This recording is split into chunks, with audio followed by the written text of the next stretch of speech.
Ready if you are. Well, I guess we are ready because we are live. Welcome, everybody. It is 10:24 p.m. Atlanta Standard Time. That means only one thing: that Take Night with Light 3 is live. We had a week hiatus.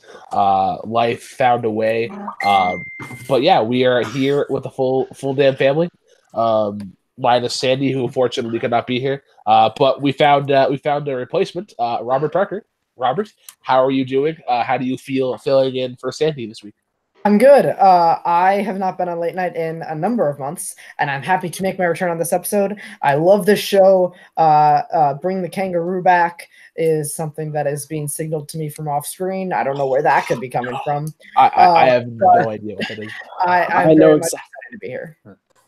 I believe this is the first time son, mom, and dad have been on a show in quite a bit. It's been a while, yeah. Yeah, it's been. Hopefully, we can all get along.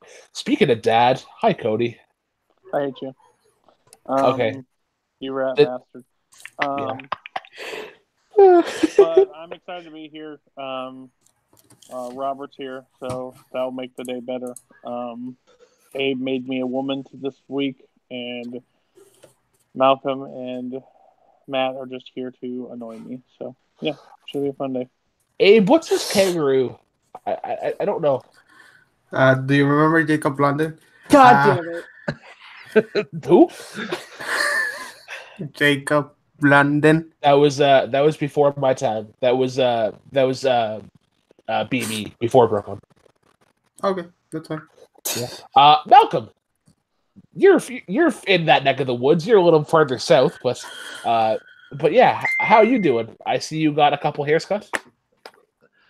Yeah, I just got a couple, but yeah, it's good to be here, just ready to do stuff. Yeah. And Matt Kearns. Yeah. I don't know why I can't talk today. So you talk. Wow. So not only do you save me for last, but you also have literally nothing to say about me. Fuck you too, Brooklyn. So what's that shirt that you're wearing? I'm unfamiliar with the property. I'm not getting the reference. Okay. It's a movie from the 70s. It lost to Annie Hall for the best picture. So if that that movie's great. Probably rightfully so. Maybe. I don't know.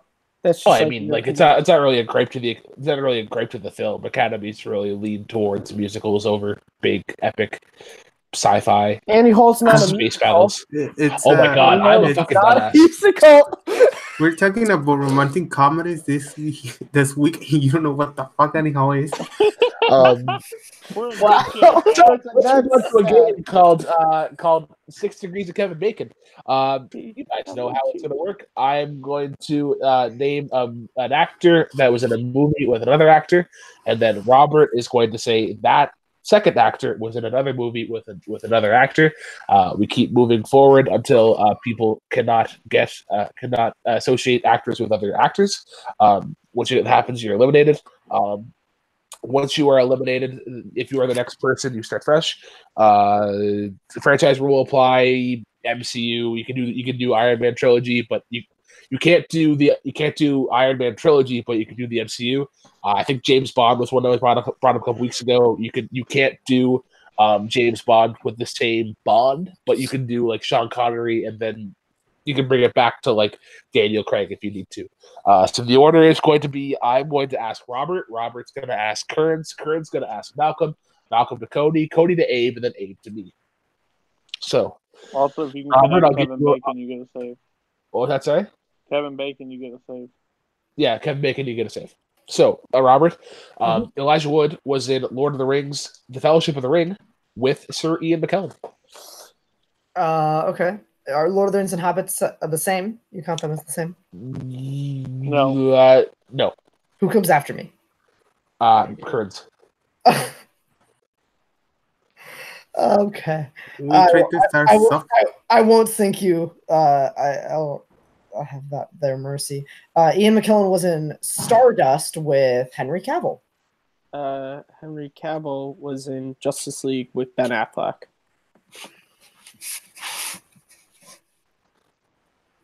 Malcolm. Malcolm.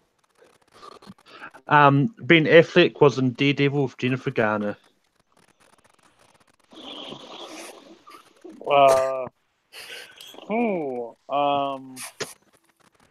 She's in some shit.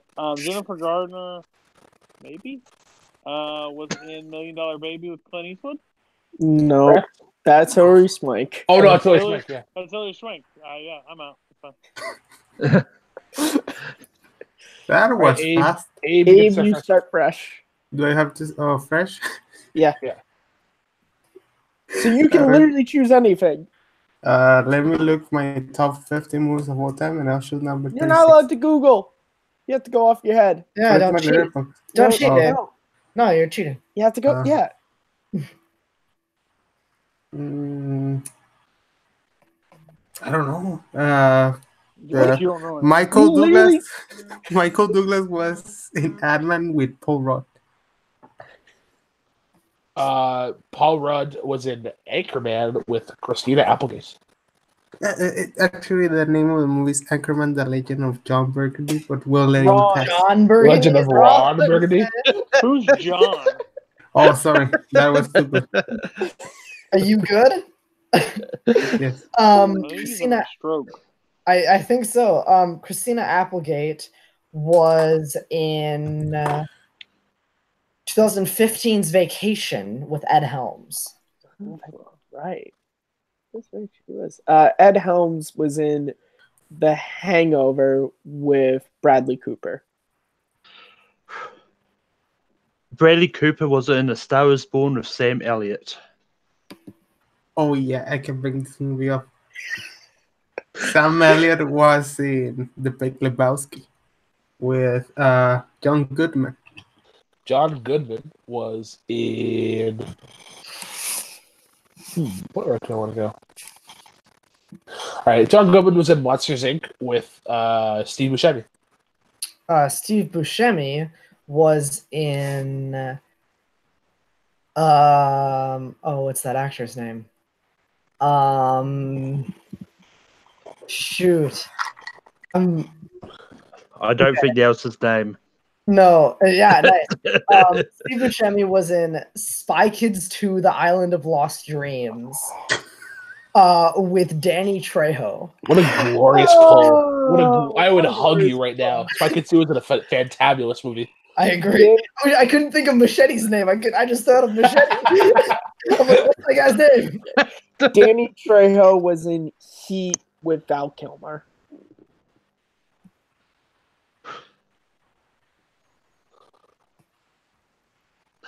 Val Kilmer was in. Fuck, which one was it? Batman and Batman Forever with Jim Carrey. That's great. Someone Oh watched my god, why am I forgetting? Oh, Jim Carrey was in Man on the Moon with Danny DeVito. Danny DeVito was in.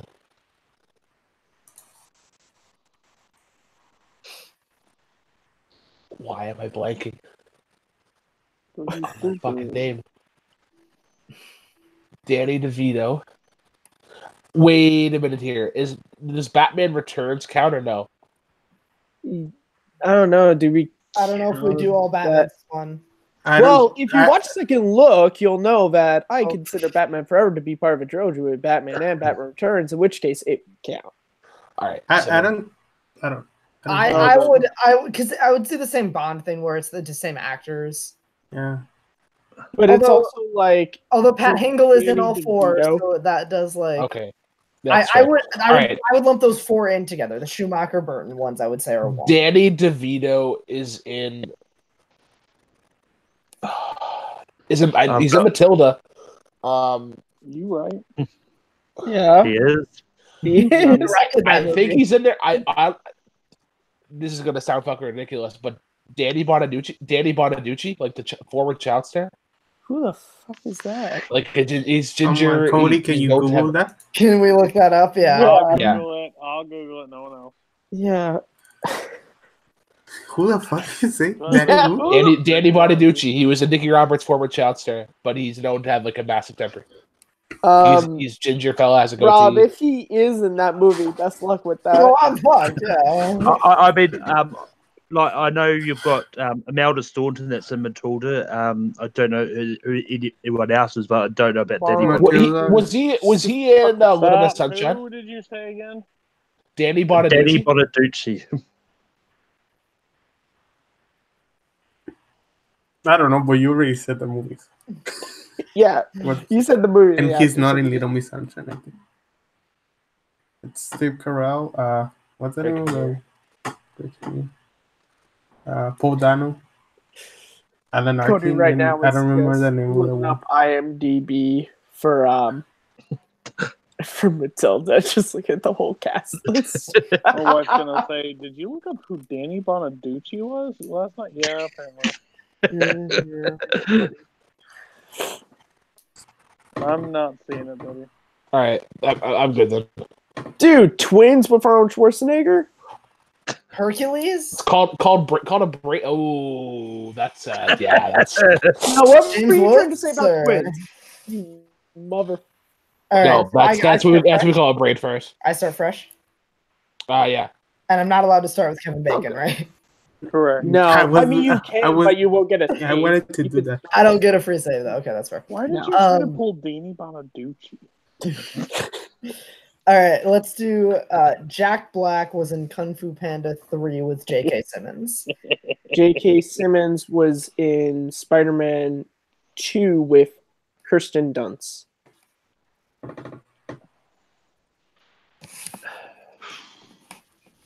Why Spider-Man 2 and no Spider-Man? Kirsten Dunst was in Jumanji with Robin Williams. In the jungle, you must wait. Robin Williams was in The World According to Garp with Glenn Close. That's true. Glenn Close was in Guardians of the Galaxy with Peter Serafinowicz. Oh, I know who that guy is. Peter. Do I have to be able to pronounce his last name? No. Peter Serafinowicz. Serafinowicz was in The Phantom Menace with Liam Neeson.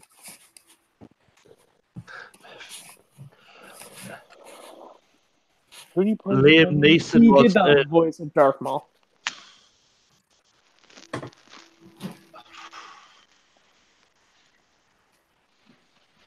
Oh my god, I just found another one for him. Liam Neeson was in Les Miserables with Uma Thurman. Is that a movie? Labels are up. Yes, Limes? 1990. Was it See, theatrically released? Yeah, the Yeah. original Limes, yeah. Liam Neeson. Yeah. Oh, did they? Oh, no, Yeah, yeah, I Good never on heard you, of that Malcolm. movie. Oh, All right, good luck with that, Abe. He said Uma Thurman. yes, he did. Oh, I can Uma bring up Thurman. another of my favorite movies. Uma Thurman, give me a second. He's Abe, gonna, you're not allowed to search anything. is he pulling a dance on and going to get the Blu-ray? If he does, that's cheating. You can't pull a fucking Blu-ray. We need to remind all competitors hands in frame, please. Here, we don't want any cheating here. God, Abe. Uma Thurman is in Pulp Fiction with all of these actors. Wow, okay. One. Which one are you doing? She is with Amanda Plummer. You fucking cheating. You're such a dick. What was it? She's with Amanda Plummer. Oh, Amanda Pulp Fiction. Plummer is in The Hunger Games Catching Fire with who do I want to go to from that movie? Release your inner dick, Roberts. Release your inner dick. Shut the hell But up. like how Not on camera. uh-huh. Let's go. Okay, let's say We might get more views. Amanda Comedian. Plummer was in Hunger Games Catching Fire with Jeffrey Wright. The correct answer is Donald Sutherland. Jeffrey Wright was in the Pirates of the Caribbean: The Curse of the Black Pearl with Orlando Bloom. I believe you're Is thinking of Jeffrey Jeffrey Wright Rush. in it? You think, I get that I believe you're thinking of Jeffrey Rush. Yeah, I think Fuck! Jeffrey Rush. All right, fine. Jeffrey Wright was in Casino Royale.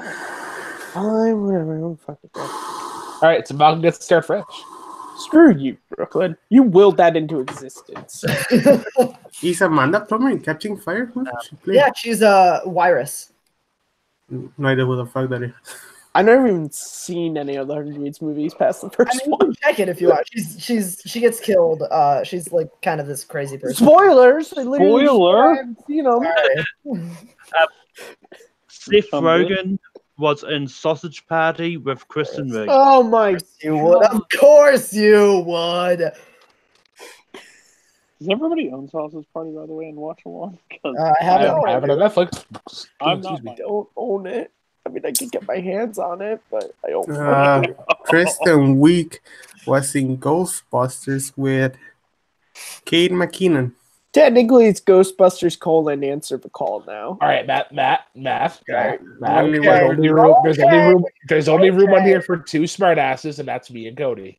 Oh, Kate McKinnon was in Ferdinand with John Cena. Well,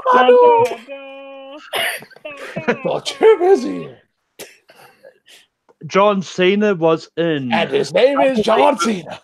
Haley Steinfeld, I'm sorry, what do you say? Bumblebee. Bumblebee. Oh. She's all, isn't he in the, okay, no, I'm gonna bring that up later. Haley Steinfeld was in True Grit with Matt Damon. That's true. Okay. Matt Damon. I'm fucking Matt Damon. I'm just gonna say that Matt Damon was in Good Will Hunting with Casey Affleck.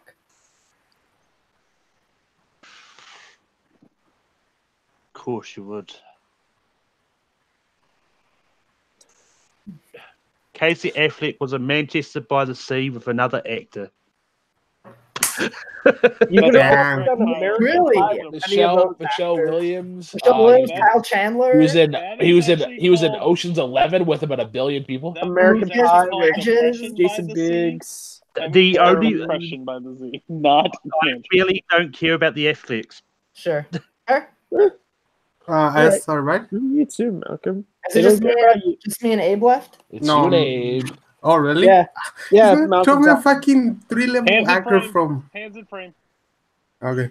Yeah, you of all people. Vin Diesel. He's in Saving Private Ryan with Tom Hanks. Tom Are you Hanks. Are you groping yourself? Are you rubbing your nipples? Abe, this is a Catholic show. I don't know what you're trying to do here. Tom Hanks is in Toy Story with Wallace Shawn. This could What's not the be name of good. the guy in The Princess Bride?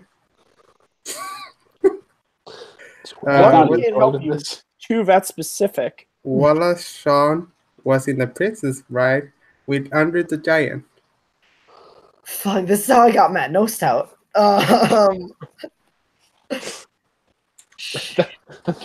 That's your claim to fame. You Yeah, right? guys know I eliminated Matt Nost in 6 Is Andre the Giant in any other movie? Because I don't think he is. I don't know. I think that's I'll a look it up. theatrical release. Yeah, I'm looking it up right now, Andre. Yeah, because I don't know. I don't know how that works. Yeah, I'm looking it up, and I'll see if I can find. Yes, he is in another movie that is theatrically released. Wonderful. All right, I'm going to say Andre the Giant was in X-Men First Class with Kevin Bacon. Correct. No, but he was in the 1994 comedy Trading Bomb, starring Annie Kolmonsky, Sissy Spacey, Asher McKinney. That's what I get for going Wallace. This is a real movie. This is how this is how Robert feels about getting Andre the Giant. And he's just giant. That's what it says Yes. in the fucking.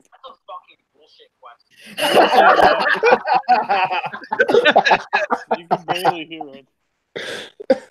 I can hear. You hear just enough. You. Anyways, Fucking bullshit question. The bullshit question.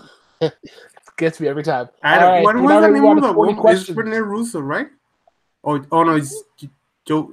Is right. What's the name of the woman in the Princess Bride? Robin Wright Penn. Robin Robin Wright. I was thinking about You her, could but I go couldn't. Mandy Patinkin. I don't know who the fuck she is. Mandy Patinkin is a Carrie man. Elways, Carrie Elways, Fred Savage. Fred Savage, or even Billy Crystal. Bill Crystal's in there? Yeah, he's Miracle Max. He's mostly Good dead. luck, storm in the castle. I've seen that movie like 2 times, and I've like seen a that long time movie ago. hundreds and hundreds of times. So let's move on to 20 questions. Kurds, you volunteered yourself to pick out a movie. So we are gonna go in reverse order. So it'll be Abe, and then Cody, and then Malcolm, and then Robert, and myself. Essentially, with 5 of us, we'll be able to ask 4 questions each. If you do guess before your last question and you're incorrect, you'll be eliminated. So use your guess wisely. And Abe, you can start. He's thinking of Question. just a movie, right? Is it yes or no Yeah. questions? You Right? can only yes or no Okay, questions. only yes or no. Okay. What's the name of this movie? That's not a yes or no question. And maybe Jess, man, you know. Brooklyn, he's not what, playing fair. was this movie released before 2000? Yes. Who goes? Malcolm.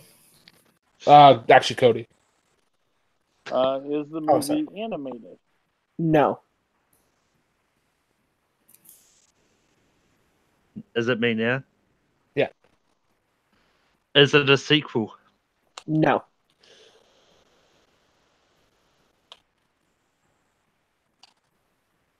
Robert. Oh, I thought this was you, Brooklyn. No, Oh yeah, sorry. you asked me. Sorry. No, it's okay. So before 2000, not animated, not a sequel. Is this movie part of a franchise? No. Okay. Standalone. That narrows things down. That makes it harder. Jeez. Has this movie been nominated for an Oscar? That's a great question. Give me 1 second. While he's thinking of that question, that's the only question I'm going to ask. The rest of my questions are going to be coming from the chat. So, chat, if any of you are watching, type in some questions for 20 Qs, and I will be your voice. Who else is 420 surprised Qs. that Brooklyn's giving up like screen time? No. Not nominated for any Oscars. It's me, right? Okay, so is it a man lead?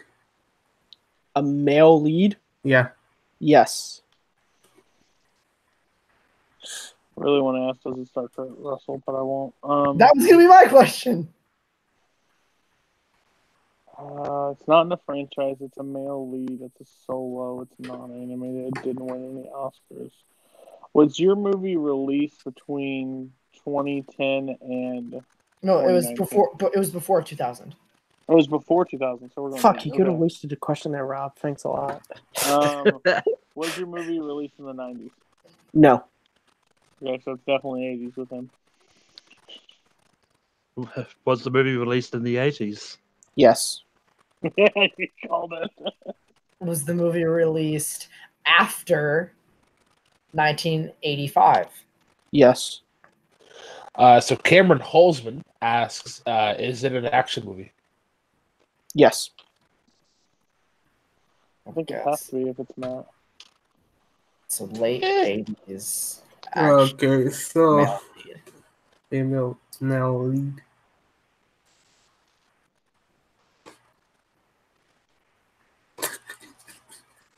No, this question is way too weird.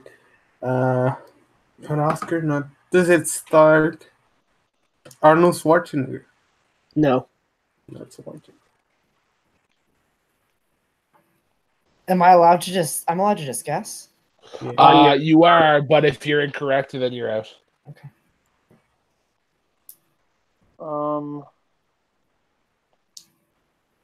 Does it star Stallone? No. Well, that's a freaking insult to you people.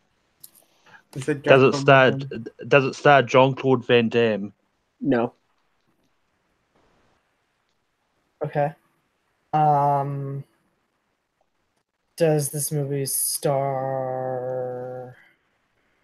I want to do that. I don't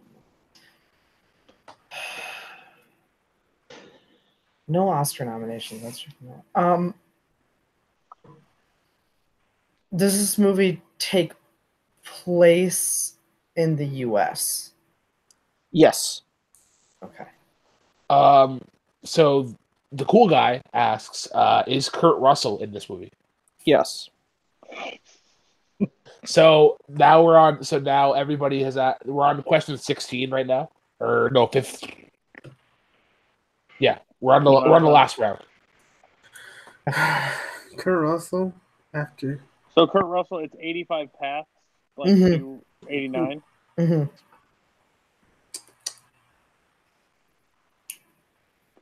When's Big Trouble in Little China? That's 82, right? But I isn't Big Trouble's 86? 86? Okay. Does he have fantastical elements? Yes. It's You can't guess. whoever wants to guess. Yeah. I don't think it's Big Trouble. No? It's kind of a fantastical, so it's Is it a Tango and Cash? fantasy. Oh, I'm no, sorry, that's not Cody? a question. That's not a question. That's not a question. No, because it doesn't start Stallone. It doesn't have to start. Oh, it doesn't start alone. Big Trouble in Little China. Is it Big Trouble in Little China? Yes. Yeah. Yes. Big Trouble in Little China. Yeah. Thank you, you're welcome. You're right. Nice. Yeah. I almost screwed with you guys and said it didn't star Kurt Russell because according to John Carpenter, Dennis Dung's character Wang Chi is actually the hero of the movie, so technically it stars Dennis Dung, not Cody, if you didn't get it, the next question that I had was from Cameron Holzman. Was asking if is it Big Trouble in Little China? Nice. Did everybody get the press conference thing? Yeah, now we're on a press conference. So the sort of the consequence of being able to pick the movie from 20 questions is that you had to hold a press conference. So, Mr. Kearns, you are holding a press conference. Why don't you kick things off here?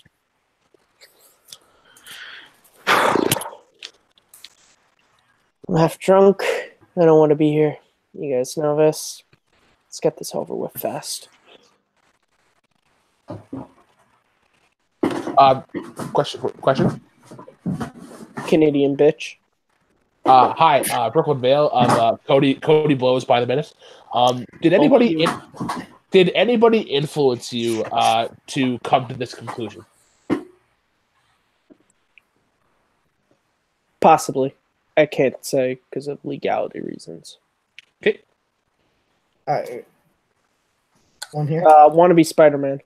Yeah, Robert Parker here. I report for I'm being held against my will.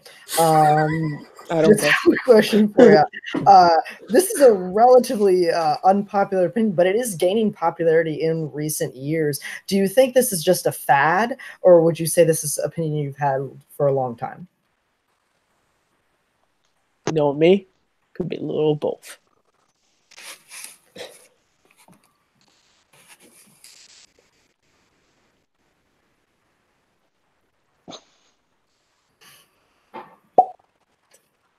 Did it break your heart?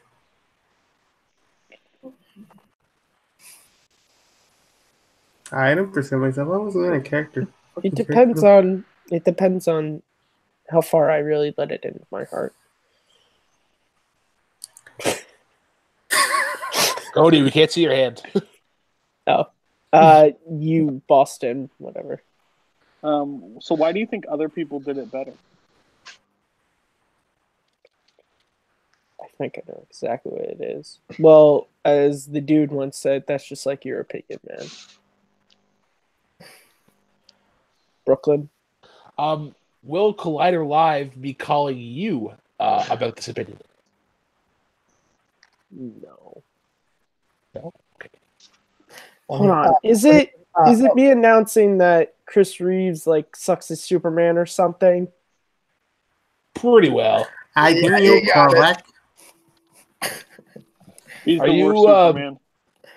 And I can't Abe, believe are we you feel trying like to be that. fucking what's Andy Kaufman's alias? He looks Tony- more like Cheech Tony Finn? Marin, just with a longer mustache. I hate all of you so That was Rob's idea. that it was. No, it was not. On that, huh? Oh, Typical father fight me. trying to blame the son. Fight me, Dad. I will in Chicago if you would like.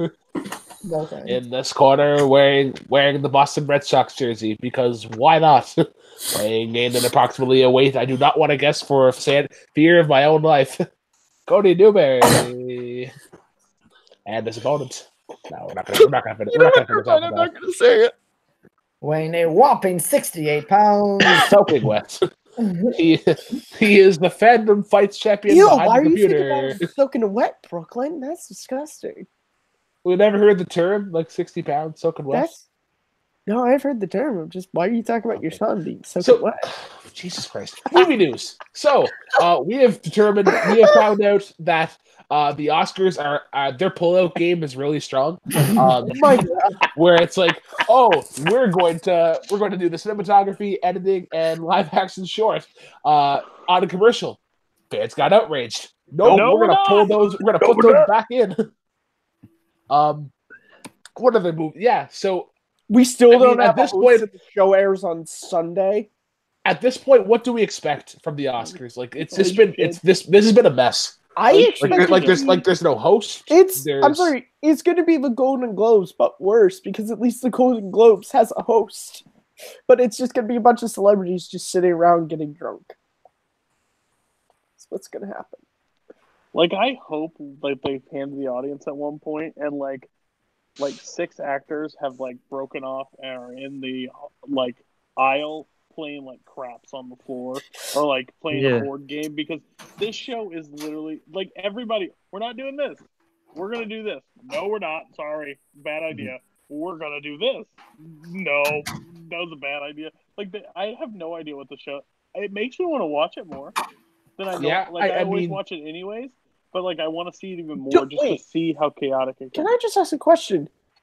I know this sounds super crazy and I'm giving the people who run this shit way more credit than it's worth. Do you think any of this was intentional to get people to watch it? Like firing hosts, not hiring no. People said that the La La Land thing was intentional too, and I don't believe a second. No, I don't believe that, but I'm saying like this, Mark sure so fucked up. I do not think this was intentional at all because if it was, it blew up right in their face. Yes. But what if that's what they wanted? Because now people are going to watch the Oscars just to see what. No, people are going to avoid it because they know it's going to be a shit show. I don't know. People watch a lot of shit shows, man. Yeah, I mean, I don't think it was intentional. The plan to do this was to try and make it stick to exactly 3 hours. Because I think it's more to get ratings. Because I think there are times they go overtime because of speeches and stuff. But it's always. This is good. I mean, it's going to be interesting because I was going to watch it anyways. I don't think it matters. I think it's one of those ones there's a lot of people I know just don't care for awards show full stop. I don't think there's anything they could do to get more people to watch because whether or not they also announced that Queen is going to be opening the show, performing there. And actually, it came out today that there is now only going to be 4 songs from the Best Original Song performed because All the Stars is not going to be performed but this is a case of it's not the Oscars' fault. Kendrick Lamar just is that schedule didn't work for Kendrick to come and perform it, and they weren't going to get someone else to perform it. So All the Stars is not. It has to be Kendrick. That sucks because I think All the Stars is actually going to win Best Song. I don't understand. No.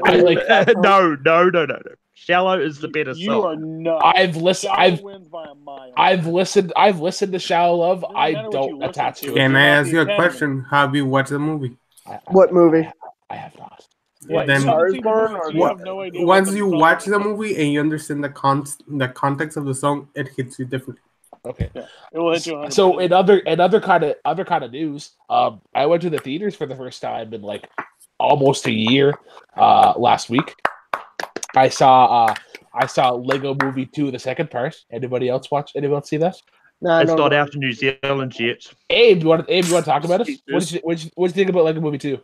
I thought it was weird, like It's- really, really. Oh, really? fucking It's not the weird. Lego Yeah, I movie. understand where you're coming from. So I have a weird thing of like, I think the story is better than Lego Movie, but the humor doesn't land as much as the first one did. I understand. I think plot wise and I think story wise, they were going the right direction. The humor itself in the movie, like when I look back at it, I'm like, this really should apply to me. Like this should really be, this should be a classic for me in like 5 years. But a lot of the jokes didn't land. But I thought the characters were good. The twist you could see coming. But I thought it was like a fair sequel. It wasn't bad. Like I find a lot of people are giving it Thanks for some. the spoilers, Brooklyn. Now I know there's a twist. Oh my god, there's a twist in every other movie. I can twist my nipples. What a twist! No, but like it's because I saw it in a terrible theater. Like I couldn't listen to the songs, so that I didn't process the songs. I need to watch it again. But I thought Of a Tiffany song. Haddish character was really I funny. thought she was awesome. I think that I think and it like the sequences are like it's like someone smoke and just let's write this movie and let's see what it do. If you think the Lego Batman it's like out of this world in some of the elements it brought up, this one's way weirder and I don't think like people like it's it's just fine. I think its problem is that it draws towards kids and like adults, but it doesn't like really adult draw humor, to like adult teens. humor and a kid. The adult humor, some of the adult humor lands, and it's fucking awesome. Because I took my nephew to go with me, and he's like 10 or so. And I looked over at parts where like I was chuckling, and then he looked over, he's like, "What's so funny?" Yeah, there were parts like me and my friend like laughed a lot, and there were parts like the whole theater was silent, and we were like, we and another group of friends like in the corner were the only the only group laughing. So big news that was talked about on Collider Live today. That I totally forgot about. Fucking Chris Hemsworth is gonna play Hulk Hogan. Yeah. Listen here. The casting choice is fine. I don't think a movie about Hulk Hogan is. I don't think I want that because they're probably just gonna paint him in a gold fucking Like canvas. all the wrestlers to choose, you're gonna choose Hogan. That literally has so much controversy around him through everything. Ric Flair, Sting, Undertaker, Mick Foley, Like, the list goes on and on. It's just Dusty he literally Rhodes. just got fired from the.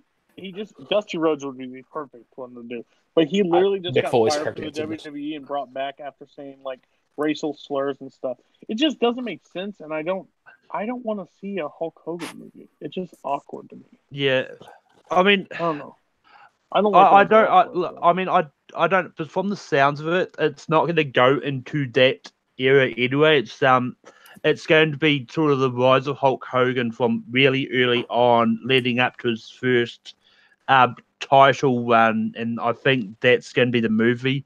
I mean, it's like the thing is, it's going to be Hulk Hogan is on as producer, so it's definitely going to be like they're definitely going to gloss over, do Bohemian Rhapsodize it, or straight. Like I mean, I fucking love Straight Outta Compton, but one of the big flaws of that movie is that how they gloss over the shitty stuff. Like they really should have talked about like Dr. Dre's I assault feel stuff. like that happens with a lot of biopics, though. Yeah, Like, But and can that's we not an be- excuse. I don't think it should. I think the best biopics is where it takes on The that dark stuff. behead Like material. Ray does it really well. Yeah. Walk the Line does it really well. But that's I my mean, question. yeah. Walk Like, hard, who would Brian wanna Cox. see- Sorry. Who would want to see Hulk Hogan's like growing up? Like no one wants. If you're gonna want to watch a biopic, you want to see like Just go Hogan watch beat his Hogan. early Everything stuff. about your life. What's the wrestler?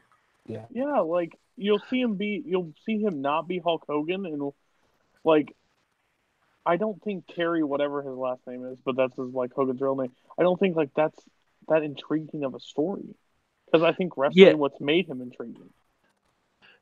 Yeah, I mean it's one of those ones like when it comes to biopics, like I don't mind if it glosses over like some shady parts, depending on sort of what sort of they want to go for the biopic. Like Straight Outta Compton was more about NWA as a whole, so and the figures that was still mostly factual. I didn't care that they glossed over it. Bohemian Rhapsody, They glossed over the shitty stuff. yeah, no, but it was still mostly factual. Like there wasn't any sort of bits that never happened, like in that movie. Bohemian Rhapsody, on the other hand, they still glossed over the shady stuff, but there's also a lot of stuff which which either didn't happen or just it was a fun movie to watch, but it still wasn't overly factual either. And that's the difference as well. I'm going with like I don't mind if it glosses over shady stuff, but stays factual, as opposed to glosses over it, but it's also not factual at the same time. The cool guy, I don't really know a whole lot about this, so I'll kind of pass it off to you guys. The cool guy wants to talk about the 11 people selected to introduce the Best Picture noms. Something about Barbara Streisand, Trevor Noah. Yeah. Can anybody elaborate? No. Yeah, well, basically, I don't have the full list, so I might get not saying, but basically, they announced the 11 people that they're going to unique voices that they're going to have to announce the Best Picture nominees at the Oscars. On that list, you have got Serena Williams. You've got Barbara Streisand, which makes sense, but she's probably going to introduce Star Is Born for obvious reasons. You've got some chef I cannot remember the name of. Jose Andres. What Abe said, but Jessica Morgan said a credit to her. just cool. Which one is he presenting? We don't know what movie they are going to.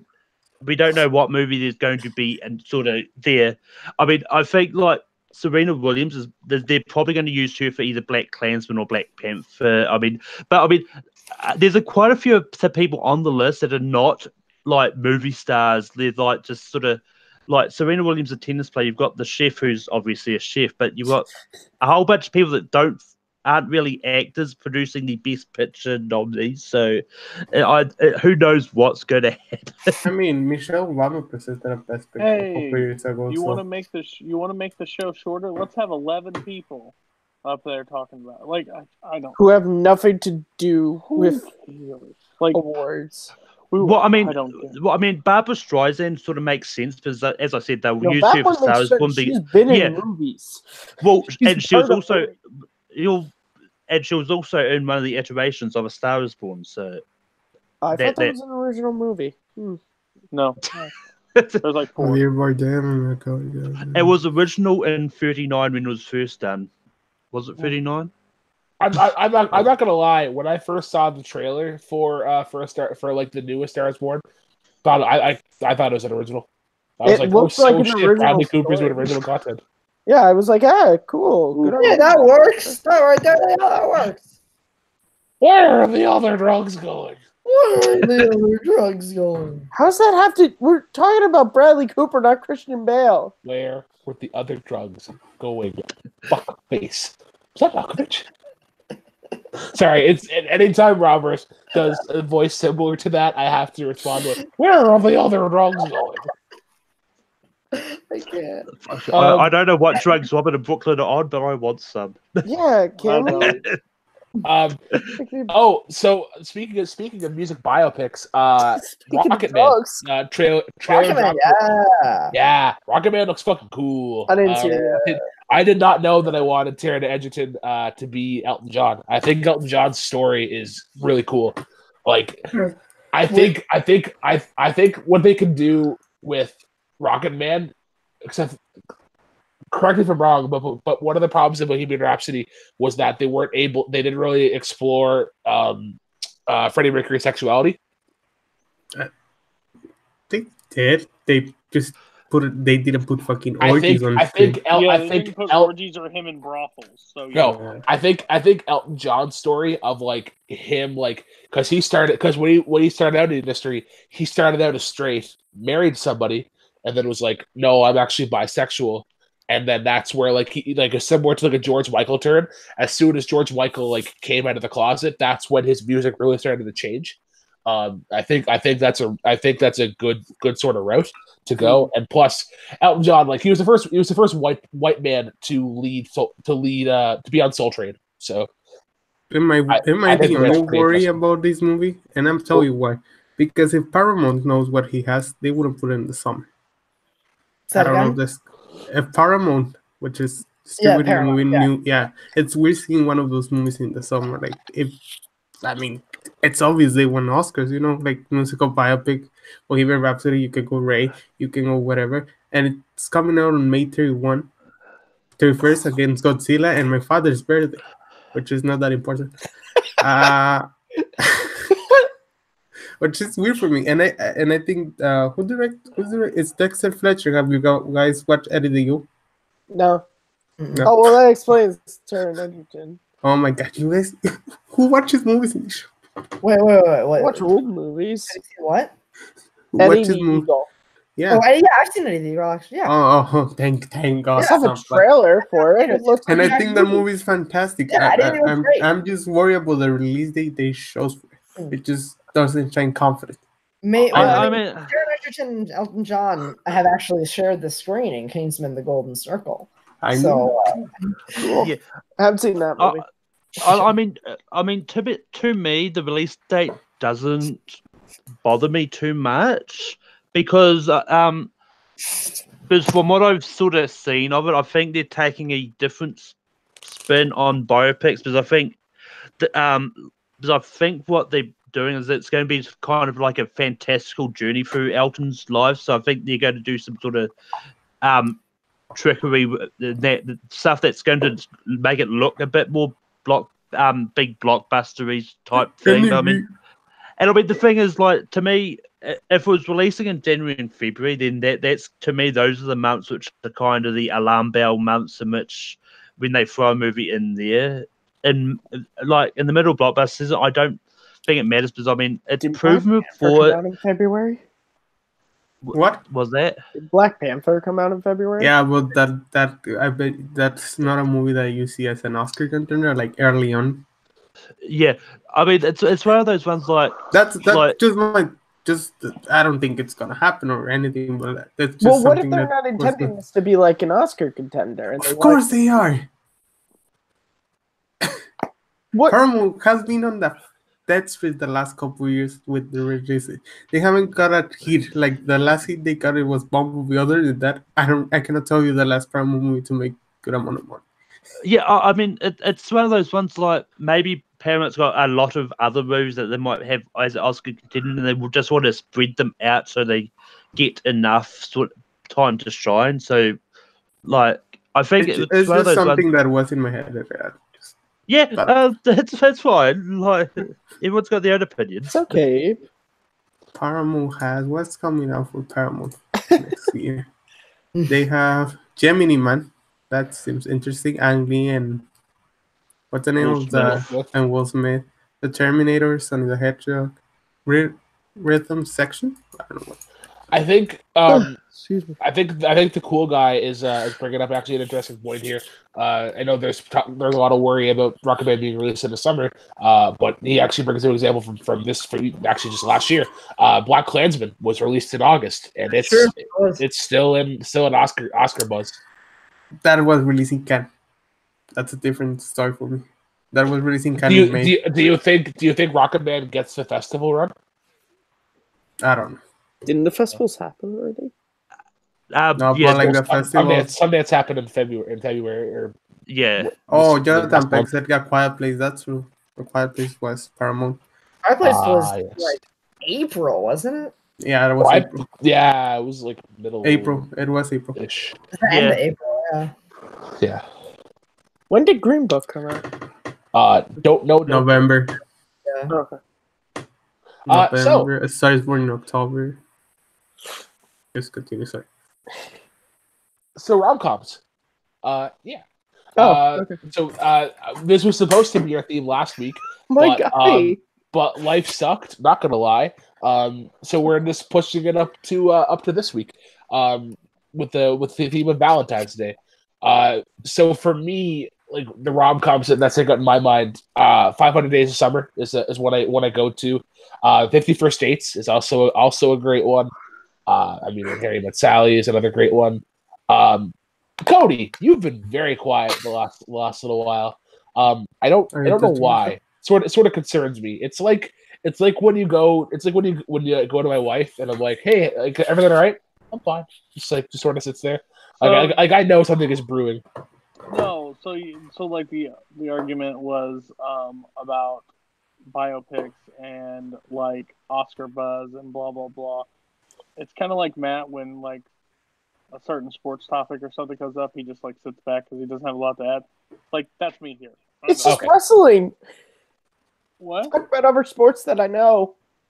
Talk about baseball and hockey, and I can talk. Yeah, so I was like, I don't really give two shits. I think it looks good, and I really like Bohemian Rhapsody, so I really had nothing to weigh on that one. Movie too. I bet you the Academy would get a lot more ratings if superstar John Cena hosted the Oscars. But like romantic comedies that I really enjoy are like my favorite one probably is still The Apartment by Billy Wilder. It was released in the 60s. Jack Lemmon, that movie still stands with me. I really love Bridesmaids. It leans more to the comedy, but there's still a huge romantic element throughout the entire movie. What was other? For like slapstick, like stupid rom-com, I would say Knocked Up is pretty good for me because there's some jokes that are super funny in there. The side characters, not really the main characters. And of course, I am a huge Jerry Maguire fan. I think there's more of a romantic side with Jerry and his money and Cuba Gooding Jr. and his money, but it's such a that movie is really funny and got a lot of comedic and romantic elements to it. Oh my God, me and Abe had a very lengthy conversation about Jerry Maguire the other The week. human head weighs 8 pounds. The fucking zoo is closed. Okay. Math. Yeah, I don't know. Sorry, just Jerry Maguire. No. I'm like keep going. Like, no, seriously. Like keep going out about rom-coms. That's actually. I feel like we need to do like a pixie stick or something to like get the energy up here. It's like a fucking church. I mean, I could just quote Jerry Maguire. That could get the energy up here. Go, no, guys! I'm not gonna flip out. Oh man! I don't flip out. Vagina. Just realized. Sorry. I love the black man. Sorry, guys. Getting a phone call here. I gotta take this. Hello. I'm not doing it. Hello. I'm not doing it. What's that? Fuck you. Trying to liven things up here. Trying to get Aunt Clarice's thoughts on her favorite rom-coms. But Jerry Maguire is one of my favorites. Me and Abe had a very lengthy conversation about how that film should have won Best Picture and Best Actor. But I did not agree with that. Here. Screw you, Abe. The original Overboard with Kurt Russell and Goldie Hawn, I've always said is my favorite rom-com. The fact that I have to say the original because that the new Abomination came out last year. Have you watched it? No, I saw the trailer. That's enough. It's not Kurt Russell. How can you make that opinion? It doesn't have Kurt Russell. It's an abomination. Well, it's just like it's also like taking a story that was done perfectly and then like why remake perfection? I mean, what's the deal with this remake without Kurt Russell? I mean, what's the point of even watching it? Okay, that was a good discussion, guys. Thanks. Hey, Malcolm, you've been quiet. Yeah, fuck you. What are some of the favorite rom-coms of yesteryear? Quiet. Malcolm's talked more than probably. Yeah, Malcolm's talked more than me on this episode.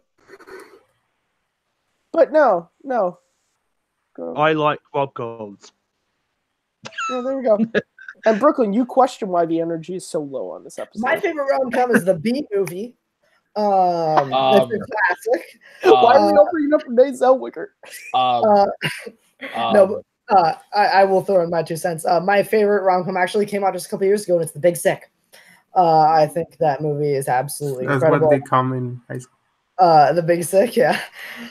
If you want to scroll back a little bit further, The Holiday is one that I really love. I love Jude Law and Jack Black in that movie. And then I don't know if you really count it, but Silver Linings Playbook, I consider it kind of. I think that that's not a comedy. it That's toes the not a line. comedy. It toes the line. No, I would that's a agree. comedy. That's a comedy. Like, well, I mean, not Brooklyn like is a Schindler's comedian if List. that's a comedy. I didn't even hear what Robert said. What did you He say? said Silver Linings Playbook. Yeah, it has funny moments, but it's a drama. Bipolar disorder. Also, for absolutely no reason, I really like Couples Retreat.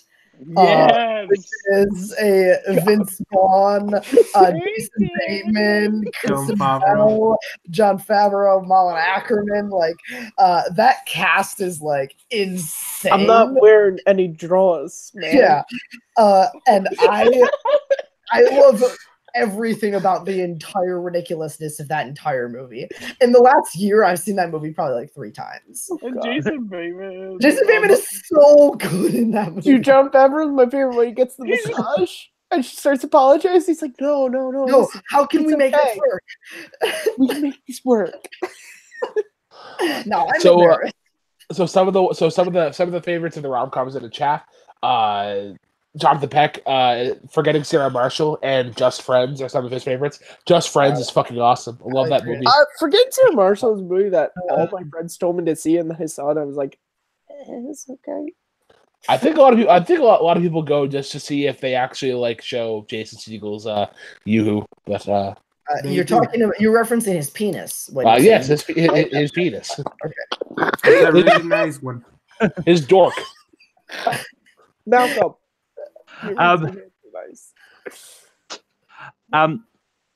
Silver Linings Playbook, according to IMDb, is considered a romantic comedy because the genres are comedy, drama, and romance. Silver Linings Playbook is a comedy. Silver Linings Playbook is a rom-com. Like Brokeback Mountain is a rom-com. It is.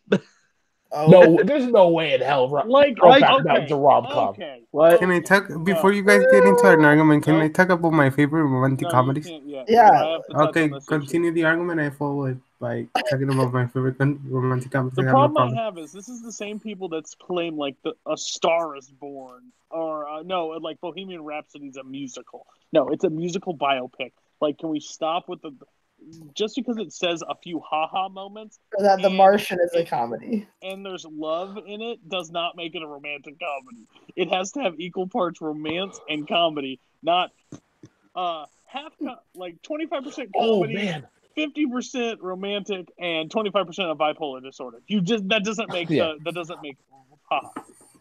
Go ahead. A movie that I just remembered now that I totally forgot about, and it's kind of a guilty pleasure. How to Be Single is another favorite rom-com of mine. Yeah, from a couple of years ago, 2015. Yeah. Sue made me watch it. I'm like, this is actually half decent. And watched it like a month ago. That's Rebel Wilson and Dakota Johnson. That's it. Yeah. I like that movie a lot, actually. Yeah. Trainwreck. Also, if we're going from that era, Trainwreck is actually really solid. Bill Hader's really good. It has English humor. I'm out. Pretty much. I will say Just Friends for like the holiday theme is one of my favorite rom-coms. I'm trying to figure out. So Cameron Holzman, before he calls me out again, I guess I missed his comment. He really likes Love, Simon and Anna and the Apocalypse, but I thought Anna and the Apocalypse was more a musical than it was a rom-com. I didn't see that. I know Bibbs loved it. I just remember hearing his review, and I did see Love, Simon though, and that was one of my favorite movies of last year. Yeah, it's probably they like once again. When it comes to romantic comedies, like everyone's got their own opinions. Like if they feel if fits the vault, they will say it. Because I mean, I never laughed once in Bridesmaids. I do not consider that a romantic comedy. Wow. Oh, sorry. Oh, Cameron says it's a musical rom-com. You are Malcolm. You need to get your Groundhog's Day is also one of my favorite Yes. rom-coms. Yeah. Oh my god! How have we not talked about Wedding Crashers? Yeah. I like don't parts of it. Rob just like, know. I think we're all dead. We should finish the show Megan's a after I big finish yikes that. for me, dog. Yeah, Abe, what are yours? Okay. So let's start. You know, Abe watches way too many rom-coms for a man. He does. He kind of watches just rom-coms when he doesn't watch anything in the theater or Oscar nominated. So let's start with Basic Instinct and Fatal Attraction. My god! Really? Okay. No, just kidding. Okay, No, let's just go. Silence of the Lambs. No. Okay, it happened one night. Claudette Colbert and Clark Gable. Sure. I have a man crush with Clark Gable. Yeah. Let's go. Marty. Have you watched Marty? That's 1950. right? Yeah, with Marty. You have to go. How to Steal a Million with Audrey Hepburn and what's the name? And what's the name of this guy? And Peter O'Toole. Have you watched? Yeah. I've not seen it. I've heard of it. I think Romancing a Stone. Have you watched? Oh, was that that movie? Yeah, Robert No. Zemeckis, 1982, I think it is, or 84. 84. It's 84, I after. think it was. It's kind of an Indiana Jones ripoff. Say Anything with John Cusack. That's creepy. Why? Stands outside It is the house the with a boob plot off. of that movie is creepy. No means no. He Damn walks it, around you monologuing. fuckers. He walks around No, monologuing. if you want a movie fight Hector Navarro was on and literally argued about 16 Candles being the worst romantic comedy of all time, and how he broke it down is it's racist, it's like misogynistic. It's Yeah, like, it hasn't literally aged that well. It literally I'm barely 1988. Can I continue? You're not gonna Yes. spend 17 hours. Can I? Let me you guys just. want to do debates? Can I mention my favorite romantic comedy of all time? Abe. All right, so You know. Abe doesn't want to debate. Can I God. mention my romantic comedy of all time? Just mention it. Abe, just say it. I have I to don't build think it up. Brooklyn's listening. My Emma God, Stone, Brooklyn's my favorite Ryan person. Gosling, Say it. Marisa Tomei, Oh, Steve Carell, okay. Julianne Moore, Kevin Bacon. Can we talk about Crazy Stupid Love? Yeah, Oh, Chris. I've never seen that movie. Actually, that reminds me of shoot, what's the one with Bradley Cooper and Scarlett Johansson? He's Just Not That Into You. I like that movie a lot. I don't remember. I watched it, but I don't remember watching it. I love that you're like, can I just mention my thing? And Brooklyn's like, so Abe doesn't want to So Can we talk about Crazy Rich Asians from last year? To all the boys I love before. Didn't see it. Oh I my did god, not like it. Don John. You're racist. Don John didn't see it. You know, you have no idea how many times I don't think to myself watching a Scarlett Johansson scene. You judge it if you've seen the movie. I'm Continue. not going here. Is Memento a rom com? Oh, I'm kidding.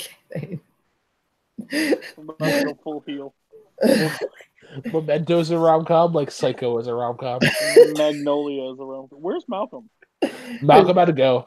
You But, can, yeah, you can follow him on everywhere at Malcor. Yeah. He felt offended by your comments, Cody, about Denzel Washington. So Denzel what Washington. what I'm pitching here is that Robin. I think Cody and either Matt or Robert, whoever would like I'll to. debate. If you need me to debate, I'll debate. Oh, I actually, if Matt, if do you want to debate? Yeah, of course it You is. do want to debate? Okay, so Abe will now debate. So I have Cody pick 1, 2, 3, or 4. I'll take 2. Is Cody still champ? Yeah. Cody's still champ. Not Malcolm. Matt, you're the last champ. Pick 1, 3, or 4. 3. And Robert, 1 or 4. 4. All right. So That's me and you. Cody and Round Robert versus Cody and Robert in the quarterfinals, and then Kearns and Abe in the other one. So we'll start with Kearns and Abe. Good Cody? luck, Cody, since you are the champion, Yeah. what question would you like? Question 1, 2, or 3?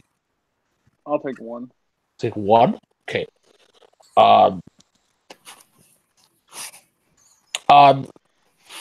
Kearns, would you like question 2 or 3? Question 2. Question 2. Okay. What would I have got? So, 30 or 20 seconds, and then 15 seconds for rebuttal. You guys have the rules. If I hear you first, you go. If I hear you first, you go first. Who's up first? It's Abe and Matt. All right. What movie couple has the most chemistry? Ooh. Kurt Russell and Goldie Hawn in Overboard. Okay. Oh my god. I have a home run pick for this. I wish I would have got it. Oh my god, that's a great question. Oh my god, Abe is breaking his card. Bradley Cooper and Jennifer Lawrence in Silver Lightning Playbook. Wow. Cool. All right, Matt. Sell us. Okay.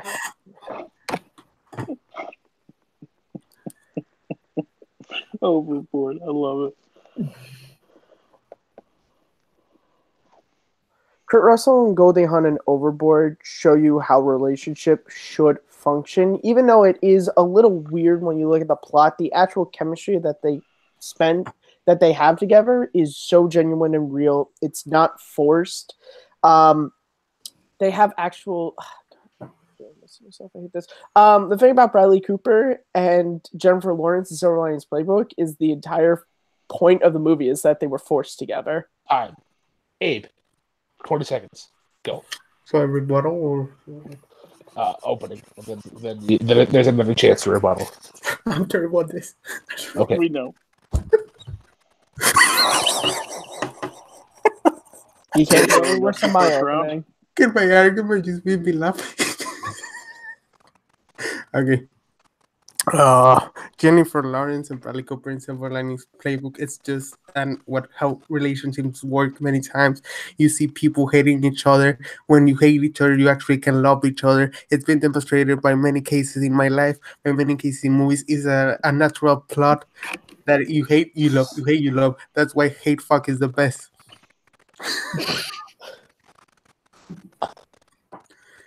Oh, I have more seconds. They've done many movies together. And that demonstrates the chemistry on screen.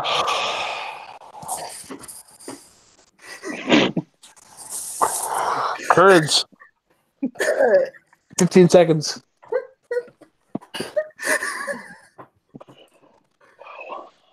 It's a big freaking yikes for me, guys. Bradley Cooper and Jennifer Lawrence spend most of that movie just kind of screaming. Bradley Cooper spends most of that movie just telling Jennifer Lawrence how he wants to get back with his ex-wife, whereas Goldie Hawn and Kurt Russell, they actually spend time together. They fall in love together. They have nice small moments where they just talk to each other and learn about each other and get to know their feelings. Bradley Cooper, Jennifer Lawrence, it's just like Yeah, but at least in Silver Linings Playbook, they were true people. None. One of them is not brainwashed by the other, trying to fuck him up. Silver Linings Playbook also shows how relationships grow between people, and also they have great performances. They were Oscar nominated, both of them, for those roles. yeah, Just Abe. give it- I know. Just give it to Abe. No, give it to You him. fucking talk. I was actually gonna give it to Matt. Oh, Yes, wow. you did I it. thought after that opening, I was like, when he crapped all you up, I was like, well, fuck, I just lost. He made you all laugh. No, I was gonna vote for Matt, but Cody. As much as hate fuck almost sold it for me, Matt gets the point. He actually sold me on the characters. I like what he said with his like, they love, they hate, but that can happen. But then he said something about himself, and then he said hate fuck. I was like, okay, we are off the rails, and we're not getting back. So I literally thought I was like, damn it, Abe made him laugh. So they're just gonna be like, hey man, hate fuck. All right, Robert, your vote did not count, but how would you have swayed? Abe had a funnier argument. Matt had a better argument. Gotta go, Matt. All right, so now we want to Cody and Robert. Can I ask a question? What was the question again? Was it rom-coms or What movie movie couple couple? has the best chemistry? shit? I thought it was rom-coms. I would have went with Rocky. The and thing Adrian. is that you guys practice debating like you debate in leagues. We know, yeah. I'm not You in a did- league. This you is the did only time I fine. ever debate. Cody and I do. No, but like those two are gonna have a battle. You and me and you, or battle was a joke, dude. This is gonna be a battle. Look at it. I'm gonna lose. You better deliver, fuckers, right? I hope so. I have a After that reputation. setup, they better deliver. It's like me All right. beating you in fandom. It'd just be too hard to take. So, Cody and Robert, if I hear you first, you're gonna go first. You guys have the rules. What actress has the best rom-com filmography? Meg Ryan. Biography. Ooh. That's the best rom-com filmography. I heard Meg Ryan first. Oh shit. I think you're fucked. I think I am. Shit. Wow. I am on like a full filmography. Jesus.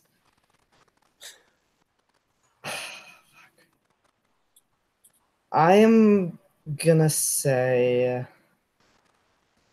Renee Zellweger. Ooh. Not Julia Roberts. Interesting. Cody, 40 seconds. Time begins whenever you set up. Meg Ryan is known as the romantic comedy darling. She has literally started stuff with Tom Hanks and When Harry Met Sally. She's in the most iconic ones of all time and stand the test of the time because she has that great character delivery of her comedy and shows that she actually cares about her co-star. She's even made Nicolas Cage look like he has a heart in a movie. Renee Zellweger is the comedy force of the movie, but she does not show a lot of romance levels because she likes to stand alone in all of her Bridget Jones movies. Time. Robert.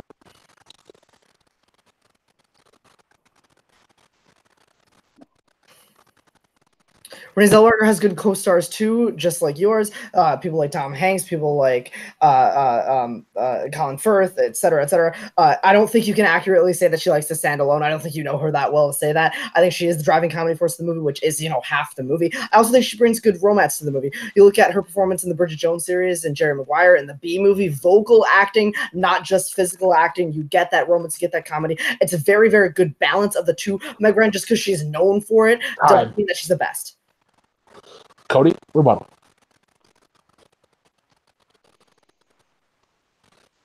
It doesn't matter if I know her or not. She's the single comedy force, and the guys just play off her. It's not a real romantic level. Meg Ryan has also done animated. Anastasia is a better movie than yours, and she literally plays the voice lead of it and has to drive the force through her voice acting and has to go with Harry Met Sally and has one of the most awkward scenes in history with Billy Crystal and sells it perfectly for everybody. She's the overall Time. Robert. Anastasia has nothing to do with romantic comedy. You wasted a ton of your time there. As far as Renee Zellweger, it is the perfect balance. Your actress has all of the romance, and you said that her co-stars play off of her. Mine interacts seamlessly with the co-stars, not just playing off of them. It is an interaction. It is both comedy and romance together. The balance is perfect in every single movie she's in. Matt, look at me first. Please don't go to me first. Please. I'm always saying that. If you want me to go, like, I'm literally. Well, just it works best that way. So that way, it's not like, oh, it's a tiebreaker and it comes down to Matt. It's like, all right, well, now it's like essentially like, who do I get to? I essentially get to handpick who I get to play in the finals. Fine. You know what I mean? Well, then you're gonna have to give me a second. Okay, sure, yeah, that's fine. Cody, I love you. What was the question again? Buzzword. What actress has the best rom-com filmography? Was there a different answer we should have gone with? I was. There's some older actresses you could have went with. I was expecting like Audrey Hepburn or Meg like Ryan is miles in romantic comedies better. Okay. And Renee Zellweger agreed. Both of those are the two stars, I would say. I think we watched it got a little muddled, especially with the animated discussion. But I still think you guys gave a really great fight. Cody just hit the iconic status more of her resume, and Rob didn't fight that back enough for me. That's just I'm going to agree. I think Robert's rebuttal was a little bit circular, and I think Cody's. I think sort of he landed the haymaker of the fake orgasm scene, and I think if Robert didn't, I think if Robert attempted a defense of like that scene, then I think there's a better way to. I think this is a little closer, but Cody advanced on to the finals. Yeah, for actually, sure. if like Rob That's very completely forgot about Anastasia, he could have. It just, I know Rob, you Why brought up. did he bring it up? That has nothing to do with wrong. That was my question. It's literally a romantic comedy.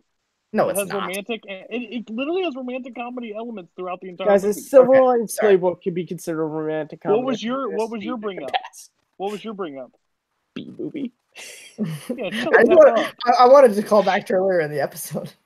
Abe, good how was you of job. Swin? Cody.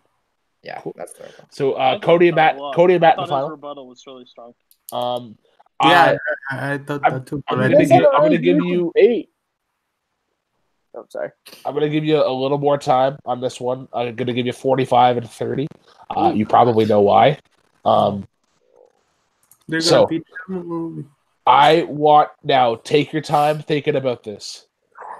I want you to pitch a rom-com based off of a social media / dating app. Tinder. What did you say, Cody? Tinder. Grindr. Tinder? Okay, I heard Tinder first. Go to Facebook and say it's already been nominated and was nominated for Best Picture. Shut up, Abe. Facebook isn't a dating app. Okay, so wait, he chose Tinder? Yes, pitch a rom-com based off of a social media and or dating app. Okay.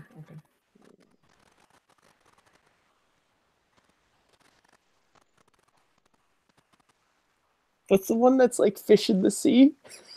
Plenty of fish. Yeah, plenty of fish in the sea. It's where I met my wife. So yeah. Oh, nice. Oh, okay. Give me a I Cody. have met my Give me wife. a Cody, second I- before we start. Give me a second before we start. Okay. I actually, if we could. Now that answers are locked in, the other answers that I had in mind were Snapchat. That would have And been good. yeah, Snapchat would have been good. I mean Facebook, Instagram. Twitter. The problem with Snapchat is you can see the movie once and never watch it again. You have 24 hours to rewatch. Once you Excellent. see it, you can never see it again. I'm ready. All right. Yeah. Okay, so my movie's called Swipe Right, and it literally stars Tom Holland and Haley Steinfeld. Steinfeld in a movie where it basically gives the concept of everybody that's on Tinder is just looking for a hookup, and she's like had her fill. She's been through bad relationships, a bunch of fuckboys. Nothing drives that force. And then she finally gets on there one night and she sees Tom Holland. She's like, I'll give it a shot. And then finds out that he's really the one of the nicest guys, but he also has like really nerdy side of him. So that's where those comedy elements will come in between Haley and him. Like she's this nice, just wants to focus on college, but she wants that love in her life, and Tom Holland will be that back and forth. He'll be obsessed with video games and all this nerdy stuff and like movies and stuff like that, and she's not really into that. And then she has to accept her world, and he has to accept hers. I think Paul Feig could do a really good job with this romantic comedy. Curtis, 45 seconds. Give us your pitch. Plenty of Fish in the Sea is an animated throwback to those old classic 1950s romance films starring Ryan Gosling and Emma Stone as two fish who, you know what? They're a little different than the rest of the pack. They don't swim to the same current as everyone. But one day they come across each other. Their two schools cross paths, and they just immediately fall in love with each other. Sylvester Stallone plays Ryan Gosling's father, and he's real supportive of his son. He wants his son to go out there and to be the best fish he can be, but all Ryan Gosling wants to be is he wants to be a dancing fish. He doesn't want to be a worker. He doesn't want to work in the coral reefs. Emma Stone, she has aspirations to be more than this little reef can possibly give her. So together, the two of them, they work together to their love blossoms out. Time. Cody, rebuttal. 30. Yeah, you have 30 seconds. Well, thank you so much for pitching a thing that doesn't revolve around the social media app at all. This is Finding Dory, its spinoff. That's great and all. Emma Stone and them have already done it enough, and I don't want to see them as animated, and your movie doesn't actually pertain to any of the question. My movie will literally show a sign of Tinder that most people don't ever get to see, and you actually get to see somebody fall in love with it because it's actually happened for some people. And with the two characters that are strong actors with comedic elements, I think Haley and Tom Holland have that ability to bounce off each other and have those serious moments and those comedy moments. Matt, 3 seconds. The question wasn't pitch a movie that is about a dating app. It's pitch a movie with, like, I don't know, the same title as a dating app, whatever. Your movie is going to falsely sell people like me who are single on Tinder, and we're going to meet some weird, freaky person. My movie is going to inspire kids. It's going to be fun for kids. It's going to be funny for kids. It's going to be a throwback to those great old romantic movies that are not full of creepy people like John Cusack in Say Anything. Like, it's going to be nice, wholesome, actual funny comedy. Time. Can I hear the question again? Pitch a rom-com based off of a social media and or dating app. I'm going to go first. Matt had the potential to win this. I think this has become a pattern for Matt, and I think this is something that if he works on it, he can get to that level that I think that Cody's at. I think he lost it in the rebuttal. So Cody gets it for me. He was able to sort of pick at his thing, and then whenever Matt answered the question, it's like, oh, that wasn't based off of this. It was based off of pitch something or whatever. So like whenever you don't have confidence in your when you don't have confidence in your answer, that's sort of a deterrent for me. But I'll go to Robert next. I think that if it was pitch a romance movie, I think Matt has it hands down. I think Cody did a better job of explaining where both the romantic and the comedic aspects come from. Matt, I think you talked about how there would be good, wholesome, fun comedy, but I don't think you went deep enough into like where that comedy comes from. And Cody gave specific like plot examples of where both romance and comedy intertwines. And I think that was a better formed argument, and I would buy a ticket for Cody's movie tonight. Which means your winner yet again. Can I give my thoughts? Yes, though you're going to knock out how would you persuade. I just have a question to Cody. Would Tom Holland keep his British accent? No. Okay, then that gives my point to Cody. I cannot take a nerd British guy. British nerd. Yeah. Well, I'm not even going to announce it. Cody, you won again.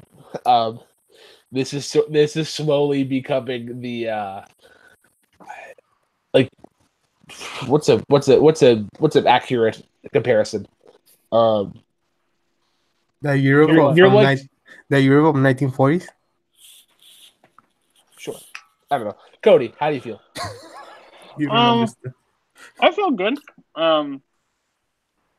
I think Robert, I thought, did a really good job in his rebuttal, so I was worried about that because what I call Robert is buzzword Rob, because he like says all those classic cliche lines that people are like, oh, you know what, makes sense, I like it, and doesn't actually pepper with a lot of facts at the time. He does get facts, it just is sometimes misguided. And Matt is always a strong competitor. I think the pitch rounds are a little harder for Matt because he doesn't debate in a lot of leagues that we've actually been forced to kind of learn how to pitch. But I think his was not bad. I think his his opening. I was like, dang, that has actually got some real weight to it. Yeah, his opening was incredibly solid. I think if he was able to match that in the rebuttal, then he's the winner. It's just an awkward placement. Like I've won 2 different like in this community of debate. So it's like coming in here like. I'm comfortable with losing whenever it happens now, like because it's just for fun and it's with the same people every week, so I can't get too upset with it. I can get upset if I like feel like I got robbed, but you know, I would have actually been okay if somebody convinced Rob, and then if the question was I misinterpreted the question against Matt, I would have understood that one too, both. So again, when Rob's on, it always gives me a little bit of nerves because he's actually really good, but he's got to be passionate about it. And if he's passionate, it's scary. So, like, that's why Harry Potter, I'm so glad he got knocked out before I had to face him. All right, so that is going to wrap up the show for today. For those of you who stuck around to the very end, thank you very much. Well, before I get to the plugs, be sure to like, comment, subscribe on this video. Be sure to follow us on the Take 3 page. But to our winner, Cody Newberry, we're going to be cool kids in the world 5. Just go around Multiplex, Take 3, and Full Metal Geek. You can pretty much find me anywhere. I'm taking on another responsibility in Multiplex, so shoot me now. But I think it's going to be fun. I think I'm going to enjoy it. And you can find me backing Timber Kala and Robert the Hobbit Parker in fandom. They are the best out there, so everybody get on their level. Yeah. Matt Kearns, the senior member of Take 3, where can the cool kids in the world find you? You guys, as always, can find me at Kearns_Matthew on Twitter, Matt Movies 611 on YouTube, and right here as host of Second Look, which airs usually it's supposed to be the first Monday, but a Monday every month, once a month. This month's episode was on Batman Forever. Went up, I think, 2 weeks ago. Next month's episode is going to be the first time at Tackle TV. It's going to be on the Smallville Season 2 finale, Exodus. I also co-host the show Rhyme and Reason with Sandra Robinson. Episodes are supposed to go up every Saturday. Don't expect an episode this week. Things are just super busy for me. So I apologize for that. But you can check out our episode last week, which are Sandy and mine's Lord of the Rings extravaganza, whatever. We talk about all things Lord of the Rings, and you can also find me on the Reactor Summit with Christian Smith most weeks. Sit there and we talk about all things Schmodown. So I like to talk, apparently. To our returning guest, the prodigal son. If for any Catholic goers, you guys know exactly what I mean. Robert, where can the cool kids of the world find you? Yeah, I'm happy to arrive on the show anytime I can. But a little joke. You can find me personally on Twitter and Letterboxd at RBRTPRKR98. That is my first and last name of Vowels plus here. You can find me doing admin hosting duties here to Take 3 Productions. Admin hosting and question writing duties at Full Metal Trivia, specifically Full Metal Geek, and being a trivia champion at Full Metal Geek and fandom fights over at Multiplex Entertainment. Abe, cool kids, where can you find it? You can find me on Twitter at AbrahamF25. You can watch Gone with the Wind, which is our last episode will be tomorrow. I think we're doing it live. I think we're doing it. No, our second to last episode because we're gonna become. No, I think I was gonna say, won't you guys be like doing an after Oscars show? Like, yeah. Our second. We have like 3 episodes left. I don't know. Talk to Manning. I'm the owner of the show. You can watch me, Kristen Smith, Matthew Kearns, and Malcolm Goldie Lane, and many other guests in the Take 3 Reactor Summit that's supposed to be up Monday, but like Abe has been sleeping all afternoons since Monday, so. Take that as you want. And I have something else to say. Please support this channel. We do a lot of great job, especially me, the most important person in this channel and chat and everything in every single Reactors League. You know, Full Metal, I'm the greatest person there. I'm not even there. Multiplex, I'm the greatest person there. I'm not even there. And just enough, just throwing some shit at some people. Bye. All right, and you can find me on Instagram and Twitter at 3LBK10, the number not the word, Letterboxd at B10, but I haven't posted there anything in a little bit. Multiplex, Nergasm with that son of a bitch, Cody Newberry. There are 3 matches that are dropping over the course of the weekend, so make sure to look out for those. And right here at Take 3 Productions, Jukebox Trivia and Late Night with Take 3. So like I said, be sure to like, comment, subscribe on this video, join the Take 3 Productions Facebook page, join the Full Metal Media Facebook page, Multiplex Facebook page, Comments on Wrestling Facebook page. It's honestly it's a great community. So for Abe, for Cody, for Matt, for Robert, cheers guys, and as always, drive safe. Bye.